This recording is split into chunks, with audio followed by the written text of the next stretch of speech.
Bom, queridos amigos, né, do YouTube, que vão também nos assistir aí pelo Facebook, sejam todos bem-vindos. Nós estamos aqui no Centro Espírita Friburguense para mais uma palestra, hoje com a nossa irmã Sueli.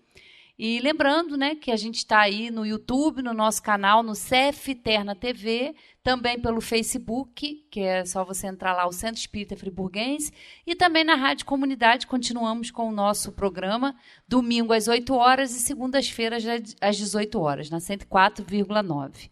Vamos, então, fazer a nossa prece, agradecer a Deus mais essa oportunidade de estarmos aqui, aprendendo, divulgando a doutrina espírita, e que todos os aqui presentes, encarnados, os nossos irmãos desencarnados, e todos que vão ouvir e assistir a essa palestra, possam ser assistidos pela espiritualidade amiga e possamos continuar nesse trabalho de conhecimento e que tanto nos ajuda na nossa prática, no nosso dia a dia, nos faz compreender muitas coisas.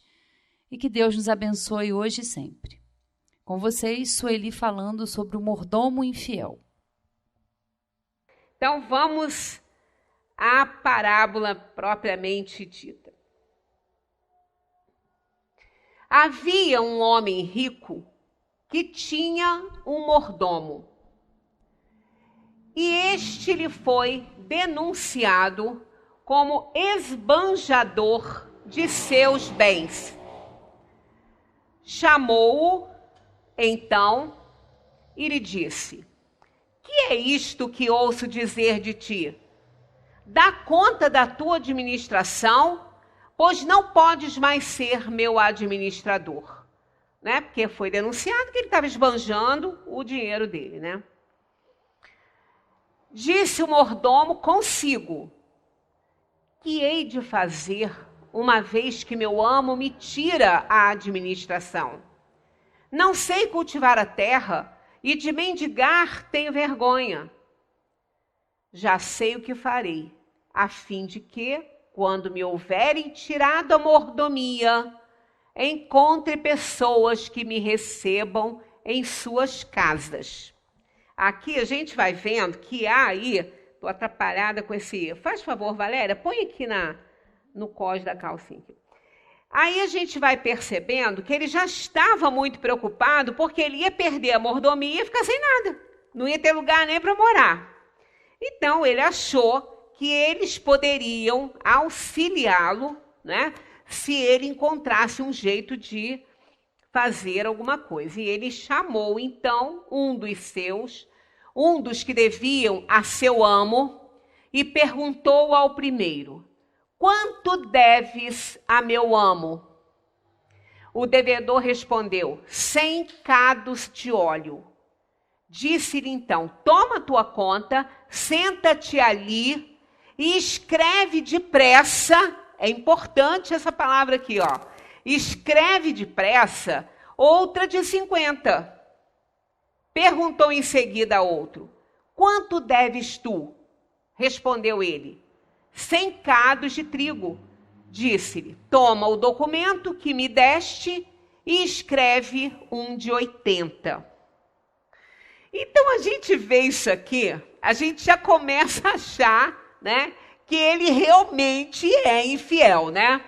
Por quê? O amo ficou sabendo que ele estava esbanjando o dinheiro dele. Então, cortou lá o empreguinho dele. Então, você está despedido. Agora, ele pediu que ele prestasse conta. Né? Ele tinha que prestar conta até ali, né, de tudo, e fosse despedido. Mas isso foi uma conversa entre ele e o amo, e o senhor, o dono da propriedade. Mais que depressa, ele saiu para tentar articular uma situação para que ele não ficasse sem amparo nenhum. Então, ele vai...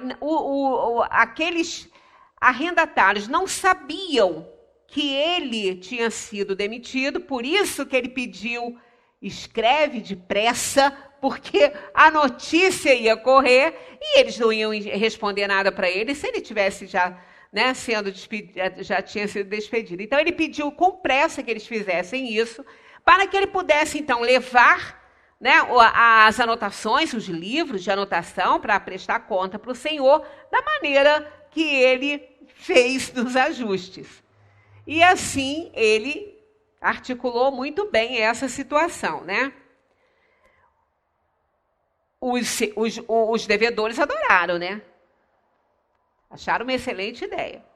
O amo, sabendo de tudo, louvou o mordomo infiel por haver procedido sabiamente. Olha que situação, olha que história que Jesus contou. O amo, o dono da propriedade, ficou sabendo que ele fez isso, quer dizer, enganou ele 2 vezes, né? Desperdiçou o dinheiro dele 2 vezes. E olha o que ele fez. Louvou o mordomo infiel por haver procedido sabiamente. Olha que parábola, hein? Que história. Porque os filhos do século são mais avisados no gerir seus negócios do que os filhos da luz. E eu vos digo, granjeai amigos com as riquezas da iniquidade, a fim de que, quando elas vierem a faltar-vos, eles vos recebam nos tabernáculos eternos. Fiz questão de deixar esse slide separadinho, porque olha a história que Jesus contou. Que história estapafúrdia essa daí, né? E o Senhor ainda louvou o que ele fez? Mas nós vamos interpretar isso direitinho. Aquele que é fiel, aqui o Senhor falando, aquele que é fiel nas pequenas coisas, sê-lo-á também nas grandes. E quem é injusto no pouco, também o é no muito.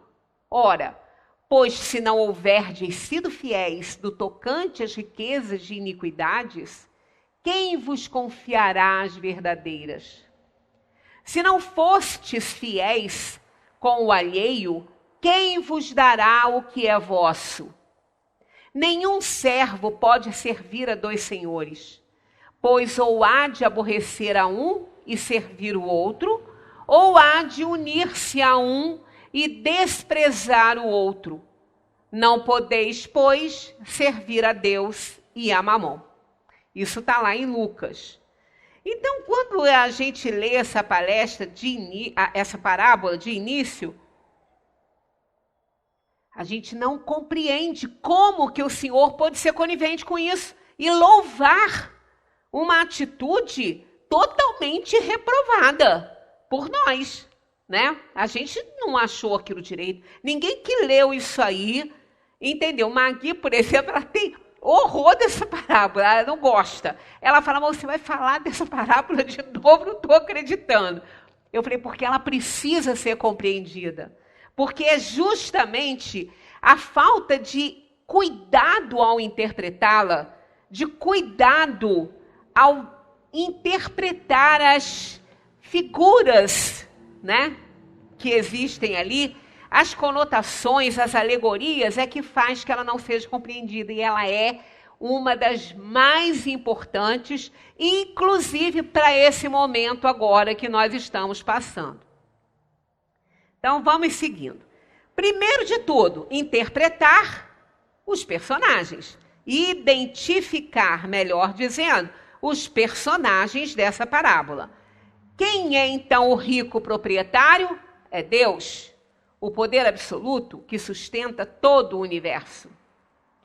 O mordomo infiel é cada um de nós. Por que isso? Ora, na época de Cristo, na época que ele deu essa lição, ele usou essa figura aí justamente porque todos conheciam muito bem isso, que era muito comum naquela época os donos de terras oferecerem pedaços da sua terra, arrendar pedaços da sua terra. E eles eram ricos, né? Então eles determinavam um administrador, que eles chamavam de mordomo, porque mordomo é isso, né? Ele é aquele que administra a casa, administra os empregados, os funcionários, alguns administram até os bens mesmo da pessoa. Então, ele tinha um mordomo que cuidava disso tudo, era ele que administrava essa parte, era ele que arrendava as terras, era ele que estipulava pagamento. Então, como é que era feito o pagamento? Era feito assim, bom, você vai usar a minha terra, eu vou te ceder a terra para você usar, isso existe até hoje, né? Eles fazem muito isso. Aí você vai pagar um tanto por mês. Ele estipulou um valor que fosse igual para todos. Mas como que não era moeda, era produto, né? E um produto valia mais que o outro, então uns dariam, exemplo, 10 cados de trigo, o outro 3 de óleo, porque um era mais caro que o outro. Então ele estipulou de forma que, em valor, todos mais ou menos pagassem a mesma coisa. Agora, caso acontecesse qualquer problema, não colheu, ou qualquer problema e não fez dinheiro, não importava, tinha que pagar.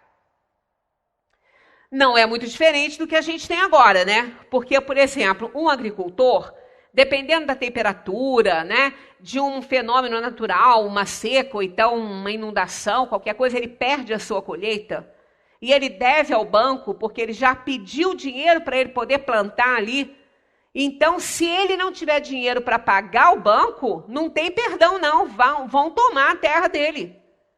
Então, eles estão com dificuldade de plantar porque nós estamos com intempéries grandes, um problema sério de seca e de água e, às vezes, até gafanhoto já deu também.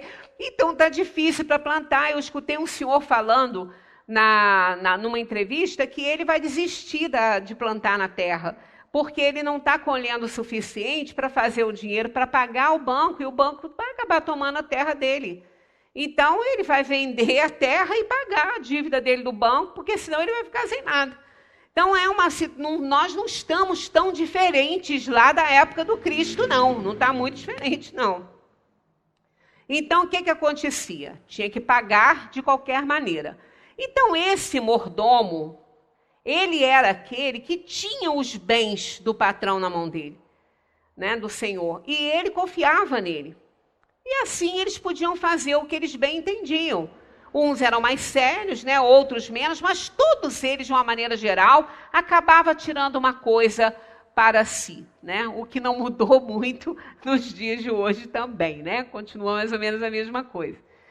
Aí, quando isso, quer dizer, todos conheciam essa questão da infidelidade de um mordomo. Isso era comum na época. Então, por isso que Jesus usou essa história. Aí, nós todos somos mordomos infiéis, por quê? Passando isso para o lado espiritual. Nós somos administradores dos bens de Deus, porque não somos donos de nada nessa terra. Nós não somos donos de nada aqui. Mas isso vai ficar um pouquinho mais para frente. Então, quem são? Né? Quem somos nós? Nós somos os mordomos infiéis aí da história. A propriedade agrícola é o planeta Terra. Os bens que nos foram dados a administrar é tudo o que nos vangloriamos estultamente nesta vida. Propriedades, fortuna, posição social, né? Família e até mesmo nosso corpo físico. A gente não tem nada, nada. Quando a gente parte daqui, a gente não tem nada, a gente não leva nada. Tudo foi um empréstimo de Deus para que nós administrássemos aqui nessa terra. Então, na escolha que fizemos de provas ao reencarnar, chegamos aqui sem nada, né? Chegamos com o nosso corpinho e alguém vem, veste o bebezinho e ali continua naquela dependência. Então, a gente não tem bens, ele tem, a família dele tem bens, mas ele mesmo não tem. Se a família perder os bens, ele vai ficar sem nada, né? Porque não é dele. Ele nasce, chegando aqui no mundo, fez uma escolha de provas e aos poucos as coisas vão se revelando na escolha que ele fez, que ele absolutamente não lembra, né? Mas ele não tem nada.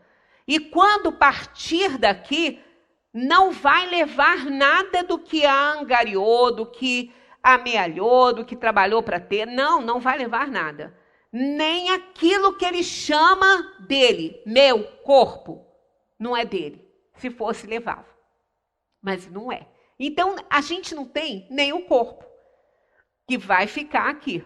Então, não temos, não levamos nada daqui. Então, tudo que a gente vai adquirindo aqui no mundo são empréstimos de Deus para que as nossas escolhas possam acontecer, né? Possam valer e a gente dá continuidade a elas aqui nesse mundo. Então, se escolhemos uma riqueza, ter um patrimônio grande, vamos nascer numa família que já tenha um grande patrimônio, ou então, até numa família muito pobre, mas nós vamos dar certo, vamos trabalhar para aquilo, vamos dar certo e vamos conseguir um patrimônio grande. E quando o espírito faz essa escolha de um patrimônio grande, nunca ele faz a escolha que esse patrimônio vai ser usado somente para ele. Nunca ele faz isso, porque ele sabe que não pode. Quando ele está fazendo uma escolha assim, ele sabe que ele não vai poder usar aquilo para ele só, porque aquilo é um empréstimo que vai ser dado a ele para que ele tenha condições de auxiliar as pessoas. Então ele já sabe disso, mas quando chega aqui, aí é dominado aí pelas sensualidades, pelas coisas mundanas, e a ideia vai se modificando. Mas ele sabe disso, que ele é apenas um empréstimo temporário. Olha, inclusive a inteligência, que a gente não perde, a inteligência a gente não perde, mas nem ela a gente pode garantir que a gente vai ter aqui na Terra, porque dependendo das escolhas que nós fizemos ou das necessidades kármicas que temos, a inteligência permanece, mas não vai poder ser manifestada por conta de uma deficiência orgânica, de uma deficiência mental. Então, até a inteligência, que não é um bem material, ela poderá nos ser tirada também aqui, dependendo do modo como a gente estiver fazendo uso dela, né? Não precisa muito, um AVCzinho, um probleminha qualquer, de uma hora para outra a gente não sabe nem o próprio nome, né? E a gente não sabe que isso acontece, mas não faz parte dos nossos pensamentos diários e a gente faz muita coisa errada, né? Então, simples, uma coisinha, um segundo, é o bastante para que a gente não saiba nem o próprio nome, né? E quem são os devedores? Os devedores beneficiados são os sofredores em geral, nosso próximo e nós também. Então, ao mesmo tempo que nós somos mordomos infiéis, somos devedores também. Estamos no mesmo barco, porque tanto a gente administra, a gente oferece, quanto a gente recebe. Então, os devedores e o mordomo são os mesmos. Ao mesmo tempo que a gente é um mordomo administrando os bens de alguém, a gente pode ser devedor de alguma coisa e necessitar de ajuda. Isso é um contexto. Então, esses são os personagens dessa parábola. Aí a gente vai vendo que ela não é aquilo que a gente, logo de início ao ler, a gente imagina que ela seja, né? O homem é mordomo infiel porque se apodera dos bens que lhe foram confiados para administrar, como se tais bens fossem propriedade sua. Acumula esses bens, visa exclusivamente a proveitos pessoais, restringe sua expansão, assenhoreia-se da terra cuja capacidade produtiva delimita e compromete, menosprezando os legítimos direitos do proprietário. Aí a gente fica imaginando, isso a gente vê o tempo inteiro.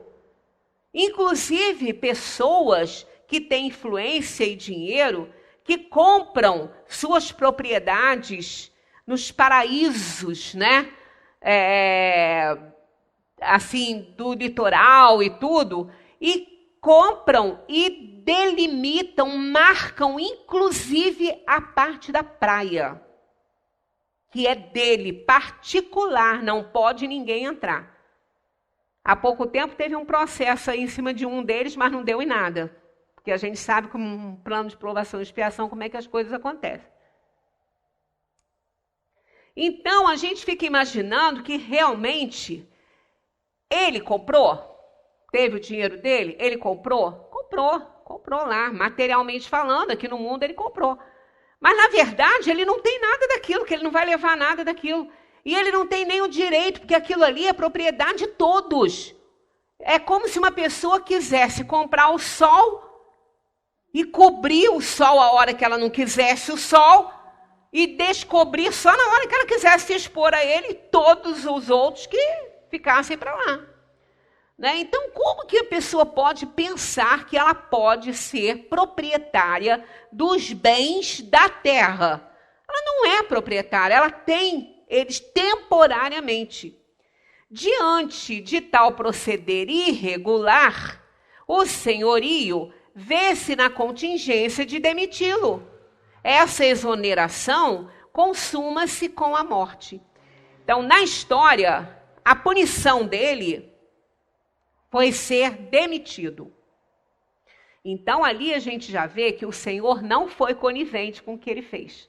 O Senhor não foi conivente com o erro porque o demitiu.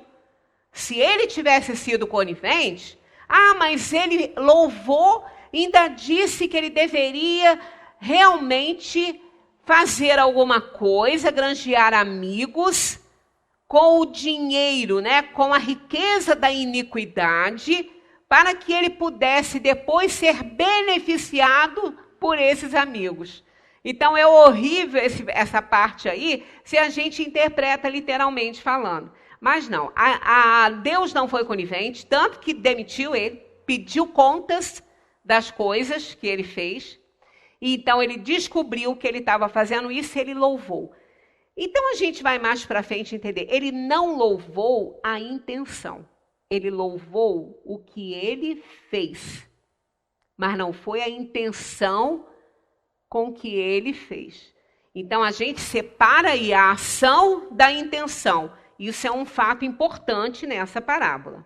E nós somos não punidos com a morte. A morte é um ciclo, ela vai acontecer. Mas é na morte que nós vamos ver que realmente nós não temos nada, porque a morte, ela leva a uma situação igualitária, né? Todos são iguais diante da morte. Não tem rico, não tem pobre. Vai morrer o rico, vai morrer o pobre, vai morrer o saudável, vai morrer o doente, porque vai acontecer alguma coisa. Há um ciclo na vida. Então, ela realmente, ela coloca todos num nível bem igual à morte, mostrando que nós não temos nada, que apenas nós detemos alguns bens durante o tempo que estamos encarnados. Então, olha só, toda riqueza é iníqua. Não há nenhuma legítima no terreno das temporalidades dos séculos. Por quê? Por isso que ele falou que vá granjear amigos com a riqueza da iniquidade. Por que ele falou isso? Porque não há riqueza sem ser iníqua na terra. Não há. Qualquer riqueza que a gente tenha, que a gente use para beneficiar fulano ou beltrano, ela é iníqua. Por quê? Porque ela não é nossa. Ela é iníqua porque ela não é nossa. Se ela fosse nossa, ela não seria iníqua. Ela não é nossa. Então, ela apenas é uma troca que nós fazemos. Eu não posso oferecer o que eu não tenho. Eu posso emprestar o que me emprestaram. Mas dar, eu não posso porque eu não tenho. Então, a riqueza da terra, toda ela é iníqua. Porque não é nossa, né? Ela não é da pessoa, ele não leva. Riquezas legítimas, tá faltando um S aqui. Riquezas legítimas e verdadeiras são unicamente as de ordem intelectual e moral, o saber e a virtude. Essas são riquezas legítimas. As outras, todas, da matéria, são iníquas, são ilegítimas. Ilegítimas porque não são nossas. Para o mundo, elas são legítimas, porque a gente comprou. tem escritura, pagou. Mas para o tribunal divino, para Deus, elas são ilegítimas. Porque a gente não leva e elas são da terra, que elas vão ficar quando daqui a gente partir. Não assiste ao homem o direito de monopolizar a terra, nem de assambarcar os bens que dela derivam. Seu direito não vai além do usufruto. Então, a nossa propriedade, a escritura que a gente tem da nossa casa, do nosso carro, da fazenda, seja de que for, ela é para usufruto, não dos bens materiais, não dos nossos filhos, que isso aí é outra história. A gente está separando essas coisas. A gente está saindo da parte material para a parte espiritual. Isso é um usufruto dos bens celestiais, dos bens de Deus. Porque quando aquelas pessoas ali desencarnarem, aquelas terras ficarão lá e vão pertencer a outras pessoas do período que ela viver aqui. Mas ninguém vai levar. Então ninguém tem nada. Porque quem tem é dele, ele carrega, ele leva. O que devemos então fazer? Aí vem essa interpretação. É claro que eu fui buscar, que essa não é uma interpretação minha, porque eu também tive surpresa quando li essa parábola. Eu fui buscar em Vinícius, Pedro de Camargo, professor, um grande estudioso do Espiritismo, do Evangelho, uma pessoa que a gente pode parar para ler as obras dele.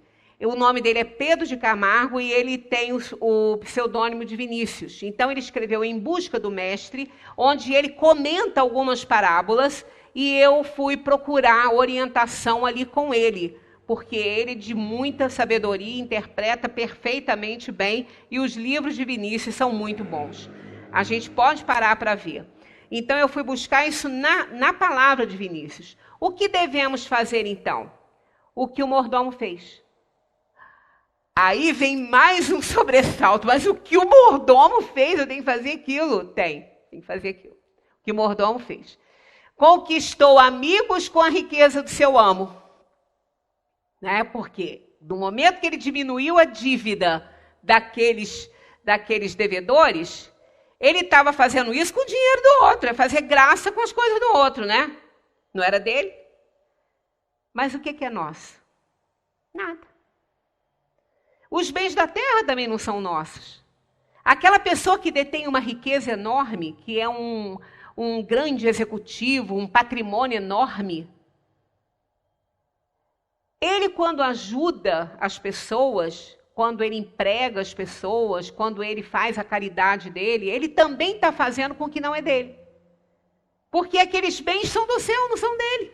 Ele apenas teve empréstimo, ele apenas recebeu emprestado, ou ele herdou da família, mas se ele herdou, é porque ele fez essa escolha de provas. Ele queria a riqueza para ele poder auxiliar.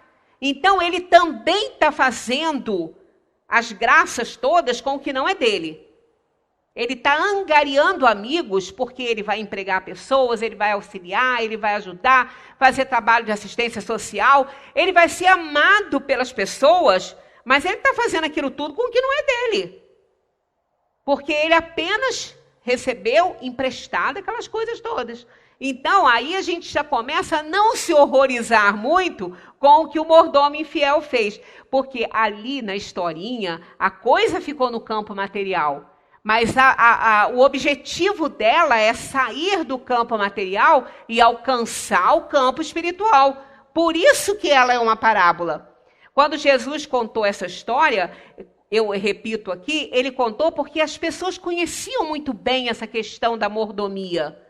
Então, ele se aproveitou disso, como ele se aproveitava de todas as situações para ensinar as pessoas. Mas aquilo é uma alegoria, é para ensinar as verdades.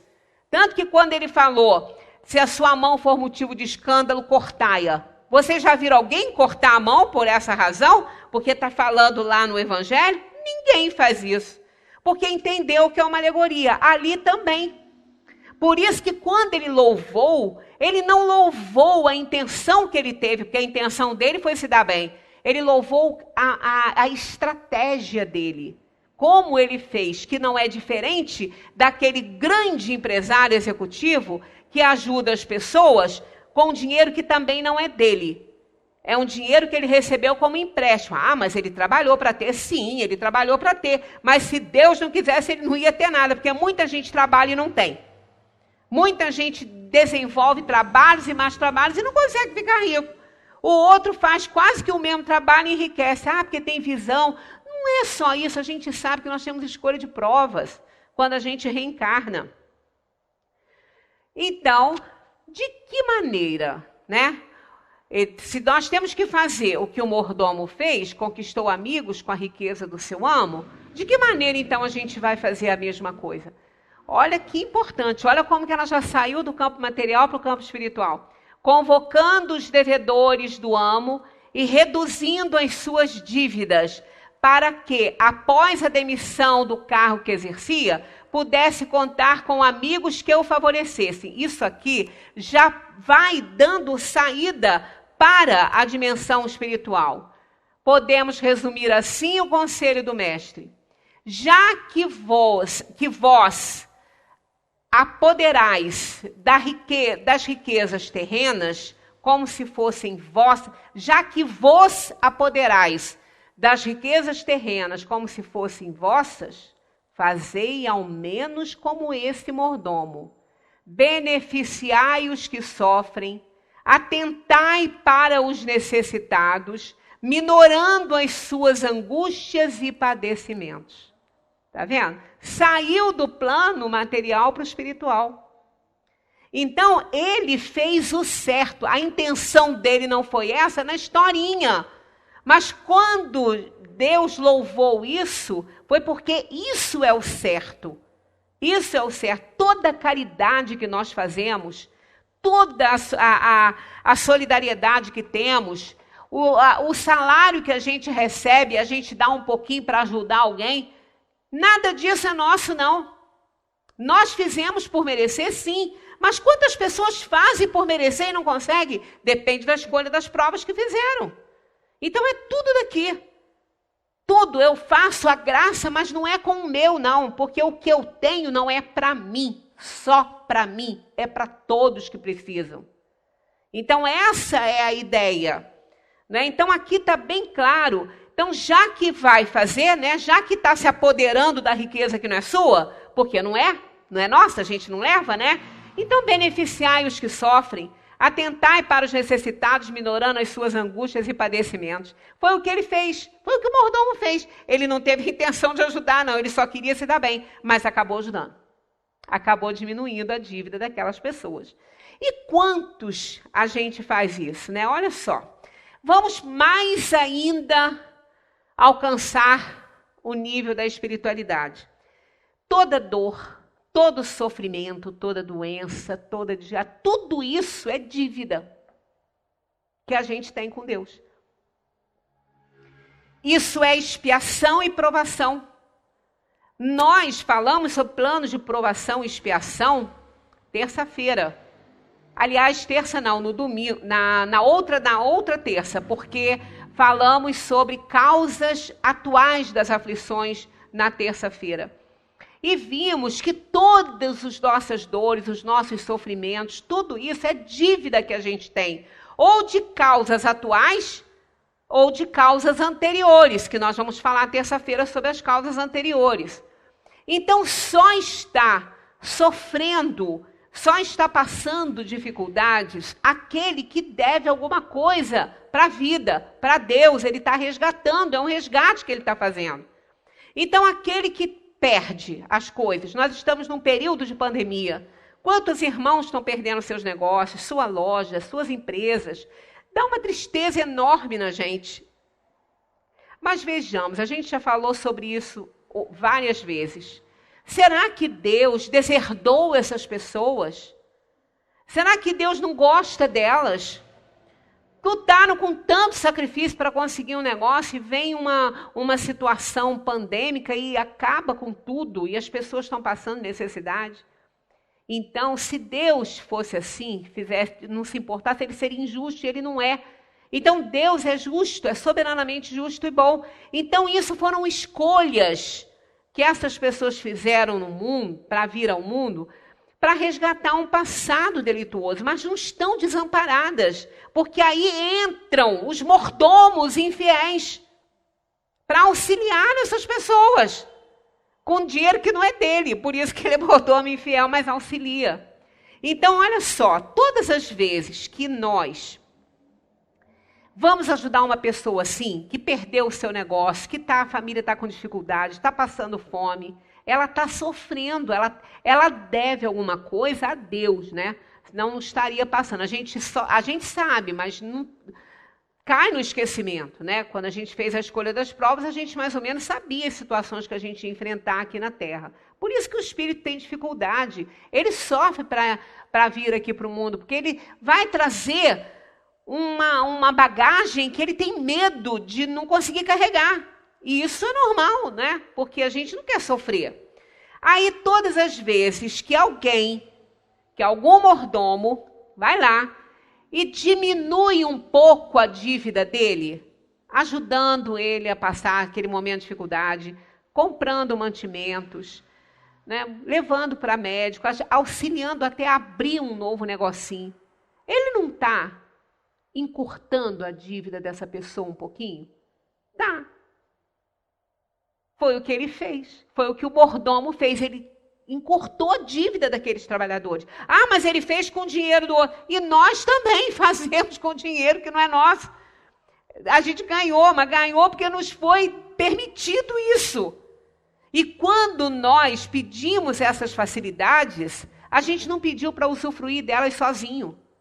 A gente pediu justamente para a gente ter recursos para poder ajudar as pessoas. Ninguém veio para cá fazer turismo e passear de lancha sozinho, não. Né? Ninguém vem para cá utilizar. Ah, mas aquele que tem uma propriedade enorme, ele comprou uma propriedade imensa, é dele. Enquanto ele viver, realmente é dele, ele comprou. E ninguém tem direito de dizer que não é.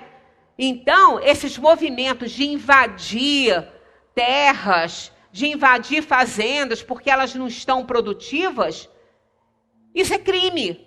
E ninguém tem esse direito de fazer isso, porque a propriedade, enquanto ele está na terra, é dele, ele comprou. Agora, ele é que pode reconhecer que ele tem tantas terras e pode arrendar. Ele pode dividir, retalhar a terra e dar para as pessoas plantarem. Mas isso tem que partir do dono da terra. E não daquele que quer a terra porque a propriedade é de Deus. Essa é uma das interpretações erradas dessa parábola que leva essa parábola para alguns movimentos que não estão assim tão fiéis a Kardec dentro da doutrina espírita. E a gente já viu isso acontecer. Ah, mas está falando ali, ó. Ali, está falando ali. Não, não está falando ali. Você está vendo isso ali. Você está interpretando dessa maneira. Está bem claro que nós somos usufruto. Quer dizer, no momento que você adquiriu a propriedade, ela é sua. Se você tiver 10 carros na sua garagem, ninguém tem o direito de querer apanhar 2 ou 3 porque você tem 10. Você comprou o seu. Agora, você pode reconhecer o limite do supérfluo e da necessidade e oferecer um dos seus carros para quem precisa trabalhar com carro. Você que tem que decidir isso. E não alguém te obrigar a fazer isso, porque isso não está certo. Né? Você fez uma escolha, você trabalhou para ter suas propriedades, elas são suas. E isso está na lei de Deus. Você é usufruto daquilo que você dispõe aqui, que você alcançou, mas não tem a propriedade real, por isso que ela é iníqua, por isso que ela não é legítima.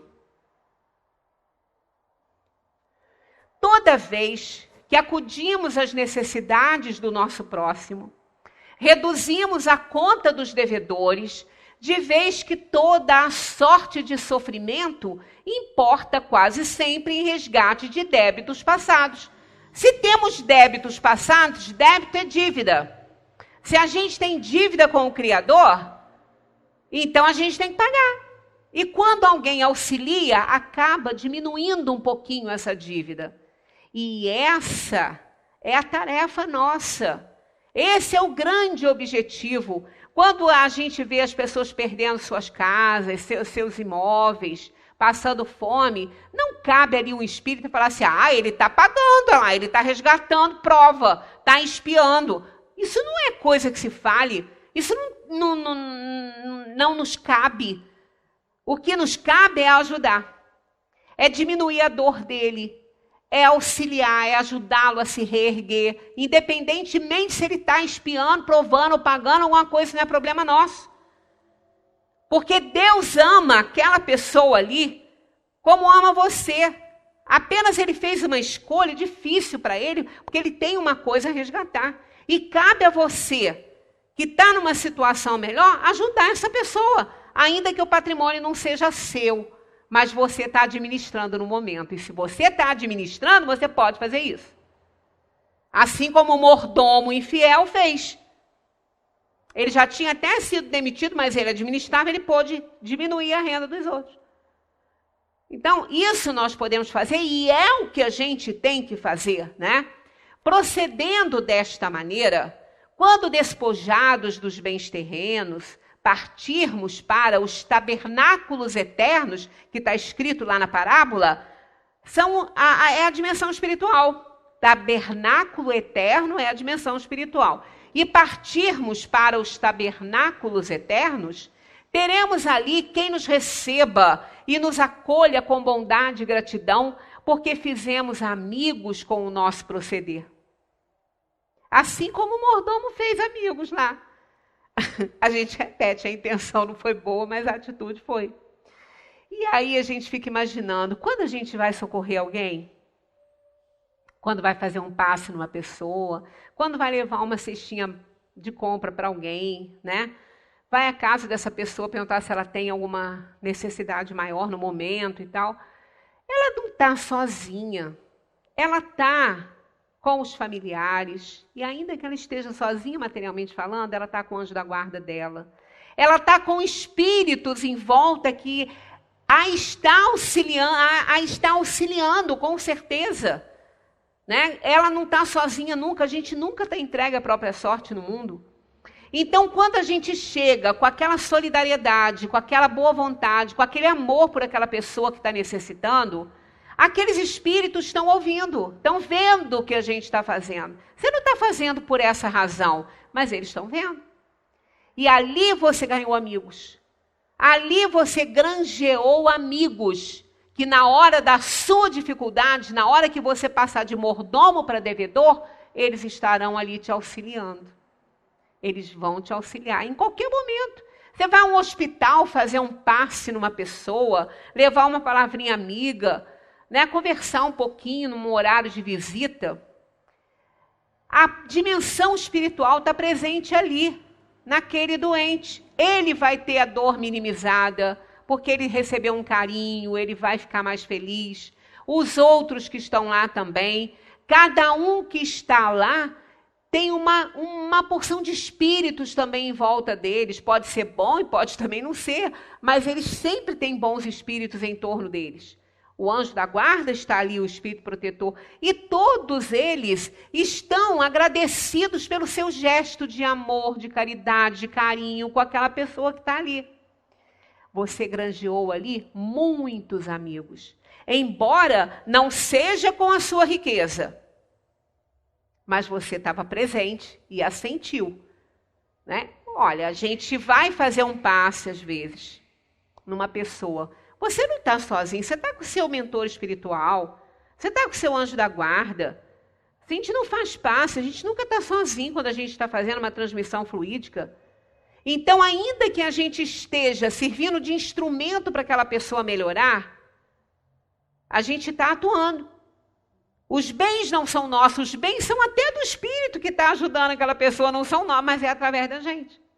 Então, nós estamos granjeando amigos. Com a riqueza da iniquidade. Não é uma riqueza ruim, é uma riqueza apenas que não é nossa. A mediunidade é orgânica. O fenômeno da mediunidade é orgânico. Mas a qualidade dos espíritos que atuam não depende da nossa vontade, sim da sintonia que eles vão ter conosco. Se nós somos bem intencionados e queremos ajudar, serão bons espíritos. E se quisermos fazer brincadeira com a mediunidade, vamos ter espíritos inferiores. Porque a mediunidade ela é orgânica. Então, quer dizer, eu tenho uma mediunidade, então eu posso ajudar alguém, mas o que vai determinar a ajuda que eu vou dar é a sintonia que eu tenho. É a vontade de ajudar, é o amor, é o sentimento que eu estou tendo por aquela pessoa que eu estou ajudando no momento. E isso eu estou fazendo, então, uma graça que não é com todos os bens que tenho, porque os espíritos estão ali fazendo junto comigo, é bens dele também. Então, por isso que nós utilizamos uma riqueza iníqua, porque ela não é nossa. Então, procedendo dessa maneira, quando despojados dos bens terrenos, teremos esses espíritos que nós granjeamos nas nossas atividades de assistência, como mordomos infiéis que somos, a ajuda deles. Então, olha só como ela é rica, essa parábola, como ela é rica. Ela não tem nada de conivência com o mal, de jeito nenhum. Importante ainda, que a parábola tem outras coisas, né, ali, ó. Importante ainda esta frase do mestre, porque os filhos deste século são mais sábios na sua geração do que os filhos da luz. É aí que a gente entra na ideia de que Deus, ele aprovou a atitude dele. Ele usou a sua inteligência, ele articulou uma situação para ele ficar bem. Foi isso que foi elogiado e não a intenção dele. Porque essa atitude é que nós temos que ter com relação aos nossos irmãos, ao nosso próximo, de ajuda. Sempre assim, ele ajudou. Né? Ele ajudou. Então, quer dizer isso aqui, que o mordomo infiel, filho do século, foi mais sábio preparando e assegurando o seu futuro aqui no mundo do que os filhos da luz no que respeita ao modo como procedem para assegurar o futuro que os espera após a morte. Ora, quantos religiosos se encerram, né, se isolam? Quantos religiosos acham que já estão iluminados, que já são filhos da luz, que já fizeram muito e não tem muito mais o que fazer? Aí se isolam, vou orar para a humanidade. Ora, Deus, quando vai cuidar de alguém, ele vai cuidar através de mim, de vocês, de quem estiver apto a fazer esse trabalho. Ele não vai se materializar ali para ajudar ninguém. Quando a gente pede ajuda para alguém, a gente tem que pedir ajuda, os bons espíritos vão nos ajudar, mas a gente tem que fazer isso aqui, ó, puxa as manguinhas e vai lá fazer, porque os espíritos que a gente pediu também não vão se materializar ali para ajudar. Eles vão nos intuir a pegar o melhor caminho. Eles vão nos dar o conselho necessário, mas nós temos que estar lá, porque é para isso que nós estamos no mundo. Queiramos ou não, nós somos instrumentos de Deus na terra, para o bem ou para o mal. Então, por isso que os homens do século, né, aqueles que gastam toda a sua inteligência articulando o melhor para o seu futuro, nem sempre eles estão fazendo as melhores escolhas, estão usando a sua inteligência para fazer escolhas ruins, mas estão articulando, estão fazendo alguma coisa. Olha lá. O que não conseguiriam os filhos da luz, se na esfera do bem agissem com tamanha dedicação como aquela que empregam nas articulações e estratégias para satisfazerem as loucuras das suas ambições. Vamos imaginar, nós temos uma corrupção generalizada no planeta. Lavagem de dinheiro, paraísos fiscais. Olha, isso dá muito trabalho para a inteligência. Essas articulações são complicadas para que eles não sejam descobertos, não sejam pegos. Né? Só que eles estão preparando um futuro para a Terra. Mas não é para a Terra que a gente tem que preparar nosso futuro. A gente tem que preparar nosso futuro para além túmulo, para as próximas encarnações, para que a gente não tenha que passar tantas dores e sofrimentos como às vezes a gente vê as pessoas passarem porque estão resgatando as suas dívidas. Então quando ele diz que eles são mais sábios nesse momento, porque eles estão trabalhando para um futuro melhor, só que eles estão no caminho torto. Eles estão trabalhando por uma vida melhor no mundo, angariando dinheiro, angariando fortunas, tirando dos outros, explorando. Isso está errado, claro que está. Mas eles fazem, eu me lembro muito de uma historinha que eu li uma vez, de um monge que chegou num lugarejo, mas houve um atraso na viagem. Quando ele chegou, ele não encontrou mais a pessoa que estava lá para recebê-lo. E ele não sabia o que fazer, ele não sabia onde ficava, e a pessoa achou que ele não fosse mais, né? Então, foi embora, ele ficou ali, perdido. Aí, nisso, ele vê um rapaz, e o rapaz pergunta para ele, achou estranho, numa hora daquela, ele está ali, né? Ele até pensou em assaltá-lo, mas quando ele viu que ele era um monge, aí ele perguntou a ele o que ele estava fazendo, ele contou a história, falou que ele se atrasou, que houve uns problemas na viagem, e que a pessoa que iria encontrá-lo não estava mais ali, que ele não sabia o que queria fazer. Aí o ladrão falou assim, o senhor quer ficar na minha casa? Aí ele aceitou de bom grado, porque ele não sabia o que ele ia fazer. Aí ele voltou para casa, botou o senhor lá, o monge lá dentro da casa dele, e falou assim, olha, o monge falou, mas eu não tenho nada para te oferecer. Ele falou, o senhor tem sim. Aí o monge ficou preocupado, né? Ele quer me assaltar. Ele falou, não, o senhor tem muito para me oferecer, porque o senhor é um homem santo. E o Senhor vai fazer preces muito boas para que eu tenha uma boa noite de roubo. Aí o monge falou, mas eu não posso pedir isso a Deus. Ele falou assim, olha, tudo bem, eu não posso forçar o senhor, mas eu quando saio de casa, se o senhor não quiser, se eu não tenho fé nisso, tudo bem, mas eu tenho. Eu quando saio de casa, eu peço a Deus para eu ter uma ótima noite de roubo. E Ele sempre me atende, porque eu tenho muita fé nele. O monge conta essa história depois, ele ainda falou assim, olha, se eu tivesse a metade da fé daquele ladrão, eu fazia coisa muito melhor na minha vida. Né? Mas ele voltava com as coisas. E o monge falou, meu filho, mas isso está errado. Não, mas se eu rezei e deu certo, é porque Deus está me ajudando. Então é o quê? Ponto de vista. É foco diferente, mas a fé é a mesma. Por isso que a gente fala, a gente tem que ter cuidado, que a gente tem fé em quê? Né? Porque fé é acreditar em alguma coisa que vai ser amparado, depende de que a gente tem fé, né? Porque fé é essa certeza aí que vai dar tudo certo. Isso, esbarrei aqui. Bom, lembrando que toda a riqueza é iníqua, Jesus faz as seguintes considerações. Quem é fiel no pouco, também o será no muito. E quem se mostra infiel no pouco, por certo, o será também no muito. Se, pois, não fostes fiéis das riquezas iníquas, quem vos confiará as verdadeiras? Quer dizer, se a gente não souber administrar aquilo que não é nosso, aquela riqueza que não é legítima porque ela pertence a Deus e não a nós, apenas é um empréstimo, se a gente não souber, quem vai nos dar a riqueza de verdade? Ninguém, muito menos Deus. Então é por isso que entra aquela parábola dos talentos, aquele que recebeu um, até aquele que quase não tem nada receberá, porque ele não soube aproveitar, ele não soube multiplicar o dinheiro. E a quem muito é dado, muito será cobrado.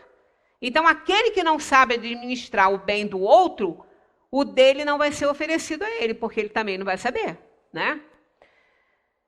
Se, pois, não fostes fiéis nas riquezas iníquas, quem vos confiará as verdadeiras? E se não fostes fiéis no alheio, quem vos dará o que é vosso? Nenhum servo pode servir a dois senhores, a Deus e as riquezas, né? Então a gente vê que a gente tem uma riqueza tão grande dentro dessa parábola. Às vezes as pessoas falam, poxa vida, eu não consigo nada na minha vida, nada dá certo, eu trabalho para isso, eu trabalho para ter aquilo, mas nada dá certo. Tudo que eu boto a mão parece que desgraça tudo, enquanto que tem gente que tudo que bota a mão vira ouro. Pois é, isso aí é que é o problema dos resgates e das dívidas passadas. Se você não foi o suficiente responsável com as coisas que não eram suas, não vai lhe ser concedido nada, até que você aprenda a administrar os bens. Senão você vai botar tudo a perder. Aí me faz lembrar uma outra parábola que é do momento, que eu adoro, que é a parábola do filho pródigo, que na minha opinião não deveria ter esse nome. Deveria ser o pródigo e o egoísta. Porque o que ele fez? Pediu os bens, o pai deu, ofereceu o que era dele, ele saiu para o mundo e botou tudo a perder. Botou tudo fora. Aí ele chegou num ponto que até os porcos tinham um alimento melhor do que ele. Aí o que ele faz? Ele retorna à casa do pai. Ele volta para casa. E quando ele volta para casa, o irmão não gostou disso. Porque falou, este teu filho, nem chamou ele de irmão. Porque ele ficou com o pai. O outro saiu e botou tudo fora. Mas vejamos, ele botou fora o que era dele. O que era do irmão estava segurado. E quando ele voltou, ele não pediu nada. Nada. Ele não pediu, e não diz na parábola que o pai deu alguma coisa a ele. Não fala isso. O pai apenas o abraçou. E mandou fazer uma festa para o retorno do seu filho à sua casa. E nós estamos, nesse período aqui, fazendo a mesma coisa. Nós somos mordomos infiéis, porque estamos administrando os bens que não são nossos. Alguns estão reconhecendo isso e outros não. Mas todos nós estamos procurando o caminho de volta para casa. De uma forma ou de outra. Olha, eu acho que o mundo nunca, nem nas outras pandemias, nunca recebeu tantas preces, tantas orações, tantos pedidos de socorro e tantas preces de gratidão também. Eu acho que nunca o mundo recebeu tanto, tá, dos amigos espirituais, e os amigos espirituais recebeu tanto deles. Porque é um planeta de provações e expiações, somos espíritos inferiores, mas nós estamos procurando o endereço de Deus que nós perdemos. A verdade é essa. E estamos reconhecendo que esse momento é uma grande lição, é uma lição valiosa para nos recolocar no trilho da obediência a Deus. E ver e reconhecer a nossa impotência, a nossa fraqueza, que nós não somos nada sem a nossa fé, sem a nossa confiança nesse Pai que nos ama incondicionalmente e ama com a mesma intensidade a melhor das criaturas e a pior das criaturas, porque todos são filhos de Deus. E Ele dá a todos a mesma oportunidade. Aproveite aquele que queira, mas Ele sempre oferece oportunidades de melhora para nós, né? Está visto que o pouco, o iníquo e o alheio que nos foram confiados representam então o quê? Os bens terrenos. Ao passo que o muito, as nossas legítimas riquezas, que estão impressas nos dons do Espírito, representam a sabedoria e a virtude. Aquilo que a gente tem que conseguir administrando bem aqueles bens que Deus nos emprestou. Então a gente tem que devolver tudo. A gente devolve bens materiais, a gente devolve a Deus os nossos amados, os nossos afetos, porque aquele que vê que está lá presente na vigília do seu filho, imaginando por que a ordem das coisas estão invertidas, coube a ele devolver um presente que um dia Deus lhe confiou. Então, nem aqueles amores físicos a gente tem. Por quê? O físico vai morrer. Mas o afeto e o amor daquele que cumpriu a sua tarefa na terra continua. Então, a gente vê que a gente não tem nessa absolutamente nada. A gente fala, meu filho, minha mãe, não é meu. Não é minha a mãe. É um empréstimo. Deus emprestou uma alma para que temporariamente estivesse convivendo conosco e pudéssemos resgatar juntos nosso passado delituoso. Então a gente não tem absolutamente nada, só a sabedoria e a virtude que a gente vai adquirindo através dos tempos. Quando os homens compreenderem que são espíritos imortais, deixarão de ser ávidos e egoístas, prestando o seu concurso aos menos favorecidos, nada com aquela vaidade dos que buscam aplausos na sociedade, nem com a falsa visão dos que pretendem negociar com Deus uma posição de destaque no céu, mas como o cumprimento de um dever natural de quem sabe que os bens terrenos não constituem privilégios de ninguém, mas devem ser utilizados por todos os filhos de Deus que reencarnaram para resgatar as culpas do passado, preparando um futuro melhor. Então, cabe a cada um de nós estabelecer os limites entre o necessário e o supérfluo e ficarmos com apenas o suficiente, porque queiram saber a verdade. O extraordinário é demais. Muita paz para todos.